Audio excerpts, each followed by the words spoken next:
আসসালামু আলাইকুম প্রিয় বন্ধুরা, এরকম লটারি বানাতে হলে আমাদের ইউটিউব চ্যানেলে ভিডিও দেওয়া হয়েছে, সেগুলো দেখে এসে আপনি এরকম লটারি কিন্তু তৈরি করতে পারবেন।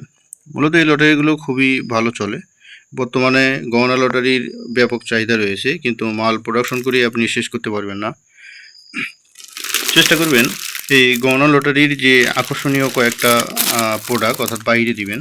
কয়েকটা মাল যদি আপনি বাইরে দেন তাহলে দোকানদারের বুঝতে সুবিধা হবে, এবং যারা লটারিটি কাটবে তাদেরও বুঝতে সুবিধা হবে যে এর ভিতর কী কী প্রোডাক্ট থাকতে পারে। এরপরে পরিশেষে আপনারা আরেকটি কাজ করবেন, এরকম একটি স্টিকার তৈরি করে নেবেন। এই স্টিকারটি খুবই জরুরি, কেননা স্টিকার রাখলে অনেক সময় বুঝতে আরও সুবিধা হয়, মালটা আরও গর্জিয়াস হবে। তো এই কসমেটিক আইটেম দিয়ে আপনি কিন্তু গহনা লটারি তৈরি করতে পারবেন ইনশাল্লাহ। তো এগুলো ঢাকা চক বাজার অথবা আপনার নিকটস্থ পাইকারি হোলসেল মার্কেটে খোঁজ করলে পেয়ে যাবেন। আর ইতিমধ্যে ভিডিও দেওয়া হয়েছে, তো সেই ভিডিওগুলো দেখে কিন্তু আপনি হিসাবটি বুঝতে পারবেন।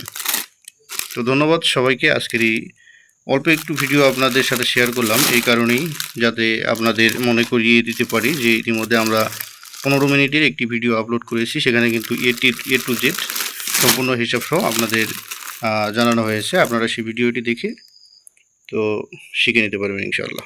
ধন্যবাদ সবাইকে আমাদের সাথে থাকার জন্য।